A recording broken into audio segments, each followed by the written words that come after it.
नमस्कारम। इस सत्र में आप सभी का स्वागत है। आप इस सत्र में जानिएगा शब्द संदर्भ सभ्यता की वर्णमाला का जादू। भारतवासियों का दावा है कि वैदिक युग में संपूर्ण विश्व में सनातन धर्म की स्थापित थी और संपूर्ण विश्व की जो भाषा थी वो संस्कृत थी, और उनके इस दावे की पुष्टि होती है मिस्र के देवी देवताओं के मुखौटों के माध्यम से। आप जानकर हैरान रह जाइएगा कि मिस्र के देवी देवता वास्तव में हिंदू पौराणिक देवी देवता है। चाक्षुष मनवंतर कालीन जो है देवता है। अवश्य वर्तमान युगीन पाश्चात्य विद्वानों ने अपने संप्रदाय और स्थानीय परंपरा की आड़ में इन हिंदू देवी देवताओं के जो को चारित्रिक अवमूल्यन किया है, अधर्म वंश से इसका जोड़ संबंध स्थापित कर दिया है। कहने का तात्पर्य यह है कि इन देवी देवताओं का आपस में सहोदर भाई बहनों के मध्य विवाह संबंध होते हैं। ऐसी परंपरा अधर्म वंश कहलाती है। तो पाश्चात्य विद्वानों ने इस अनुरूप इनको प्रस्तुत किया है, बतलाया है। इस पर हम लोग विवेचना नहीं कर रहे हैं। इस सत्र में हम लोग सिर्फ इनके मुकुट और मुखौटों पर दृष्टिपात करेंगे और यह प्रमाणित करेंगे कि इन मुकुट और मुखौटों का जो निर्माण हुआ है, शब्द विन्यास जो हुआ है के अनुरूप हुआ है, जो प्रचलित तात्कालीन प्रचलित परंपरा थी, है ना, उस अनुरूप इनका मुकुटों का विन्यास किया गया था। इन्हें आप नागदिंगा लिपि और आदि संस्कृत भाषा के माध्यम से पढ़ सकते हैं। क्यों हुआ था? कारण यह है कि हिंदू धर्म में जो देवीय शक्ति आवेश जब किसी मनुष्य पे स्थापित होता है तो वह द्वैत अवस्था में स्थित हो जाता है, और उस स्थिति में मनुष्य को देवता कहा जाता है, देवता का पर्याय बन जाता है, वह द्योतक हो जाता है। और यह पशु का सिर और धर मनुष्य का, या फिर धर मनुष्य का सिर आपके मनुष्य का और धर पशु का, किसी भी रूप में इस प्रकार के जो पशु मानव होते हैं, ऐसी मूर्तियां हैं, ऐसे चित्र हैं नरसिंह भगवान की तरह। बाकी सब अब अन्य देवता हैं, कूर्म अवतार हुए या फिर मत्स्य अवतार हुए, तो ये सभी देवीय शक्ति की द्योतक होती है। तो उसी अनुरूप आपको मुकुट मुखौटा आपको मिस्र में भी प्राप्त होगा। और वैदिक सर्वप्रथम आपके अमान देवता से हम लोग आरंभ करते हैं। अमान देवता मिस्र के आद्य पुरुष। प्राणोपासना की परंपरा वैदिक युग में है। ठीक, प्राण को या अन्न भी कहा जाता है, जो चलाता है, गति करता है। तो वह अमान देवता का जो मुकुट है वह आपको पुष्पगुच्छा के रूप में होगा, प्राप्त होता है शिलालेखों में। उनकी जो पत्नी है उनकी भी मुकुट पुष्पगुच्छा के रूप में प्राप्त होती है। पुष्पगुच्छा को आप इस शब्द विन्यास मानकर पढ़िए, वो पपी का द्योतक होगा या पप्पू का द्योतक होगा। पपी यदि मानते हैं तो वह सूर्य चंद्र वंशीय होती हैं, उससे संबंधित होती हैं। और अगर पप्पू शब्द विन्यास के अनुरूप उसको पढ़ते हैं तो वे पितर धात्री संबोधन के प्राप्त हैं। जैसा कि इतिहासकारों ने बतलाया है कि मिस्र के देवी देवताओं का जो आद्य पुरुष हैं वो अमान और मात हैं। और कहीं कहीं इनको शुतुरमुर्ग के पंख धारण किए हुए मुकुट को के रूप में भी देखा जाता है। ऐसे शिलालेख भी प्राप्त हुए। शुतुर पंख जो होता है वास्तव में शासक का प्रतिनिधित्व करता है। वह चूंकि खकार इस तरह देखिए, इस तरह झुका हुआ रहता है, खकार इस ढंग का। तो यह खकार सहित जो पंख है शुतुरमुर्ग का, वह यानी आकाश का शासक का द्योतक है। संभवतः अमान और मात जो थी वह आकाश की शासिका हैं। इस अनुरूप प्रतिष्ठित करने के लिए वैसा मुकुट वो धारण करती थी। अब इन अमान और मात की जो संतान है वह शु थे। शु को भारत में पुरालेख ऐसे प्राप्त हुए, आप देख रहे हो उस पुरालेख।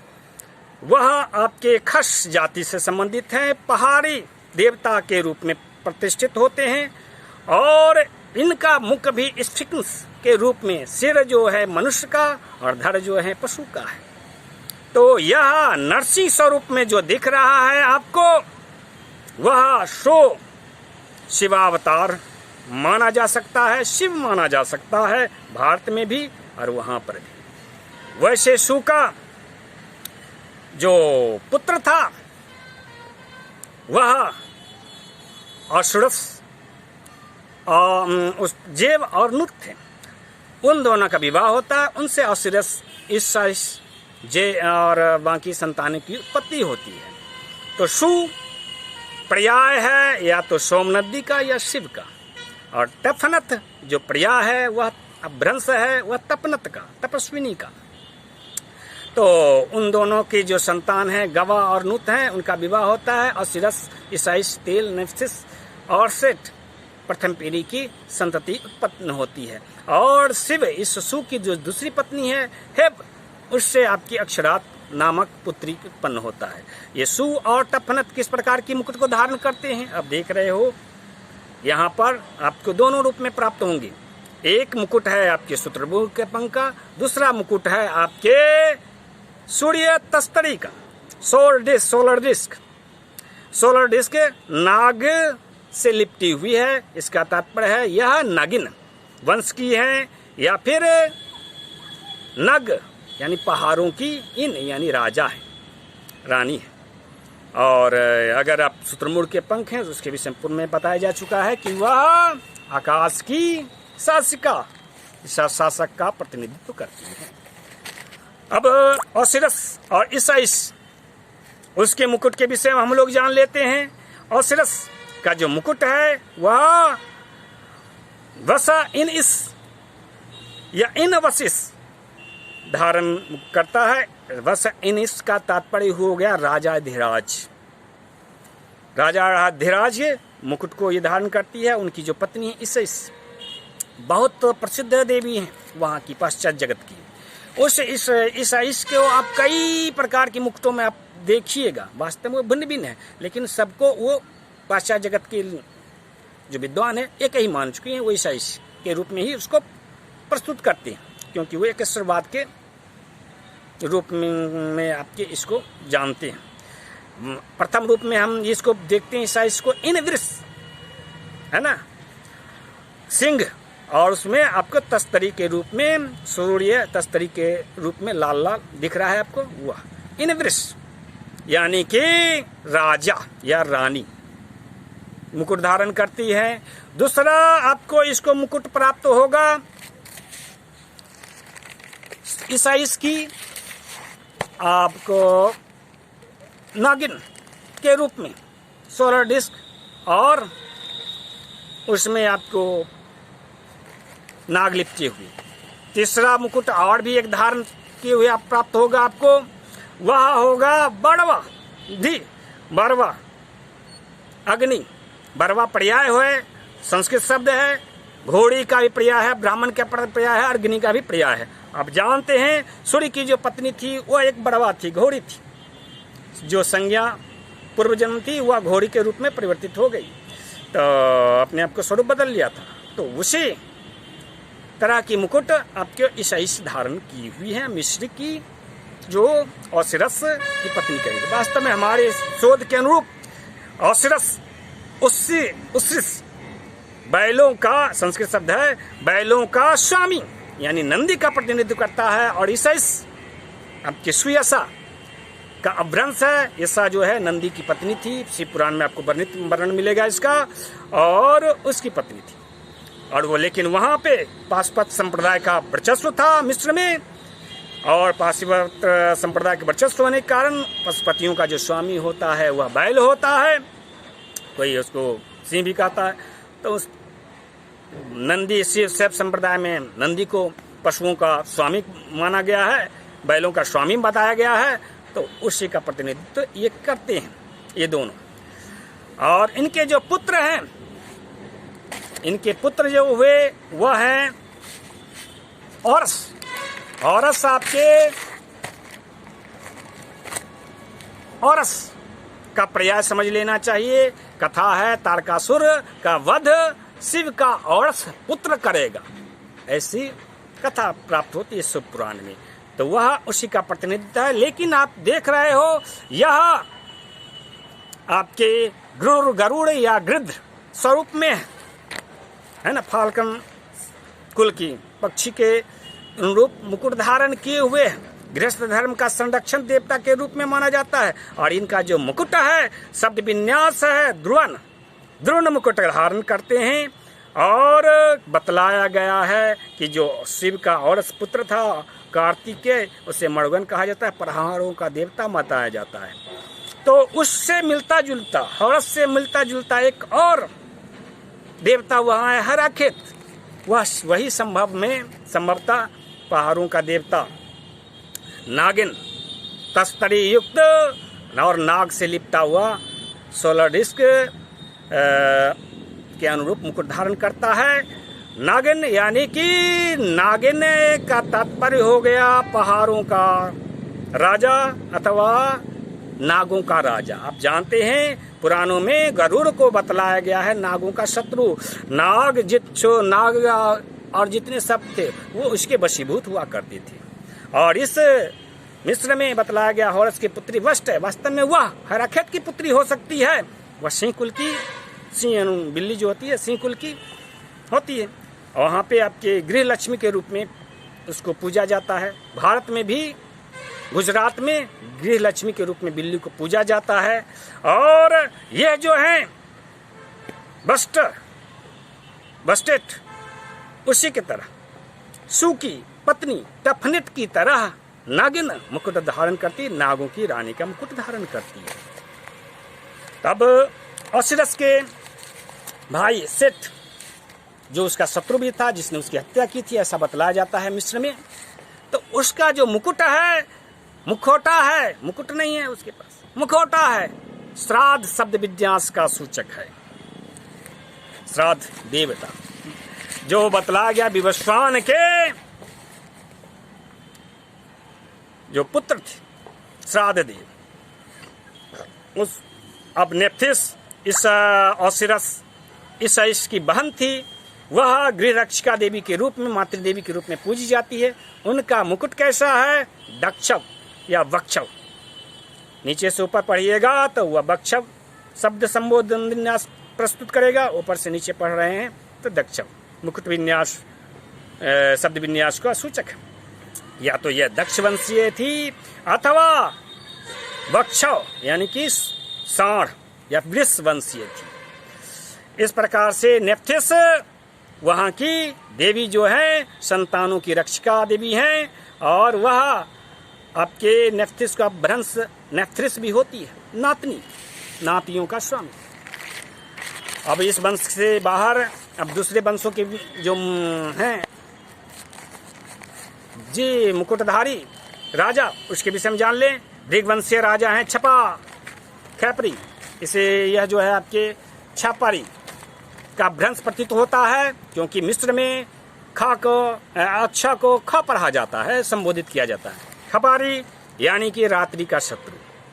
हिंदू पुराणों में हिंस पशुओं का माता को शर्मा बतलाया गया है। आप देख रहे हैं ये भैरव का प्रतीक, कालिक उपासक अघरियों की जो वाहन है भैरव कुत्ता, उसका आपको मिस्र में एनुबिस संबोधित किया जाता है। एनुबिस के जो मुखौटा है वह शर्मा शब्द विन्यास का सूचक है। और यह जो भेड़ के रूप में आप देख रहे हो स्वरूप में मुखौटा धारण किए हुए है, वह खनम यानी छनम है।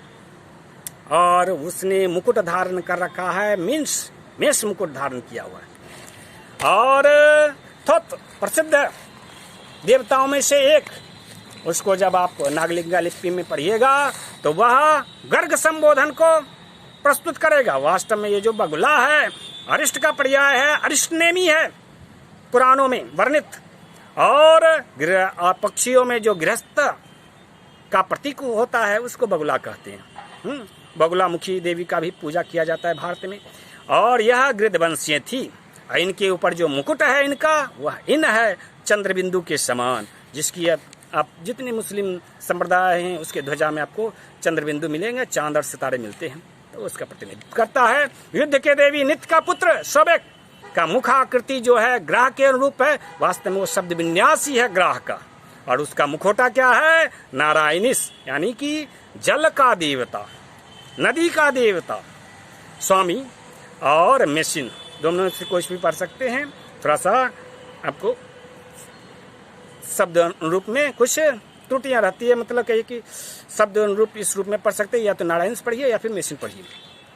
इस आधार पर निष्कर्ष कहा जा सकता है कि सप्त सिंधव सभ्यता की वर्णमाला नागलिंगा लिपि और आदि संस्कृत भाषा मिस्र की हायरोग्लिफिक सभ्यता की भी लिपि और भाषा थी। हिंदू पौराणिक कथा नायकों का शासन मिस्र में स्थापित था और जिनका जन्म आपके चाक्षुष मनवंतर में हुआ था और 1338 के उपरांत जल प्रलय के उपरांत विवस्वान मनवंतर में उन्होंने राजसत्ता और धर्म सत्ता विश्व में स्थापित कर दिया था। प्राक भारतीय भाषा संस्कृत प्रमाणित होती है। चौथा, OIT भारत से बहिर्गमन सिद्धांत की भी पुष्टि होती है और भारत के जो हिंदू देवी देवता हैं उनकी पूजा यहाँ पर भी हो रही है, जो जिन्होंने मिस्र में सत्ता और धर्म सत्ता स्थापित किया था। मिस्र की हायरोग्लिफिक सभ्यता के जो बहुदेव उपासक थे, उन राजाओं को देवता के रूप में पूजने की जो परंपरा प्रचलित हुई, वह उसका कारण उनकी नर पशु के रूप में मुखाकृति है, जो उनमें देवीय शक्ति को द्योतक होती है उसको प्रस्तुत करती है। वे अमानवीय नहीं थे, वे नर और पशु कोई भिन्न प्रजाति के नहीं थे। वास्तव में वह एक आध्यात्मिक दृष्टांत है, आध्यात्मिक प्रतीक का प्रतिनिधित्व करता है मुखौटा और मुकुट। संभवतः आदि काल में पश्चिम एशिया में खासकर मिस्र में शैव उपासकों का वर्चस्व रहा था, इसीलिए सभी ने अपने को राजा घोषित करने के लिए भिन्न भिन्न पशुओं का मुखाकृति अनुरूप मुखौटों को धारण किया। चाक्षुष मनवंतरकालीन जो देवता उत्पन्न हुए थे उनमें से मात्र तार्क्ष कश्यप, वसुगण कश्यप, अरिष्टनेमी के जो संतान थे उन्होंने शासन किया था मिस्र पे, और शिवगणों में सोमनंदी और नंदी के वंशधरों ने शासन किया था। और यह सब आपके 700 से 600 वर्ष के पश्चात हुआ था। कश्यप पत्नियों में ताम्रा, विनिता, खसा, कद्रू, सुरसा और कोदबसा की संतानों ने मिस्र में सत्ता स्थापित की और जातीय वैर त्याग दिया, वैवाहिक कौटुंबिक संबंध स्थापित कर लिए थे। अंत में मुकुट और मुखौटा समान राजवंशों में समान होनी चाहिए, यह व्यवहार है। और वहाँ पे मिस्र में ऐसी कोई परंपरा नहीं प्राप्त होती, ऐसा कोई दृष्टांत प्राप्त नहीं होता कि उन्हें को यह योग्यता सूचक हो। स्पष्ट है कि पाश्चात्य जगत के जो विद्वान थे, इन देवी देवताओं के मध्य जो संबंध बतलाए हैं, वैवाहिक संबंध बताए हैं, मिथ्या हैं, झूठ है, और वह स्थानीय प्रभाव हिंदू धर्म विरोधी जो धर्म है उसके प्रभाव में ऐसी दुष्प्रचार प्रस्तुत की गई है, ताकि वैदिक संस्कृति सभ्यता की ये जो वास्तविकता है, सच्चाई है, सत्यता है, उससे संसार अनभिज्ञ रह सके, ऐसा प्रतीत होता है। अथवा उनको इस संस्कृत का और नागलिंगा लिपि सबसे अंदर सभ्यता की जो लिपि है उसका उन्हें अनुभव नहीं था, इसी खातिर यह भ्रम उत्पन्न हो गई, विश्व इतिहास में यह त्रुटि उत्पन्न हो गई। धन्यवाद।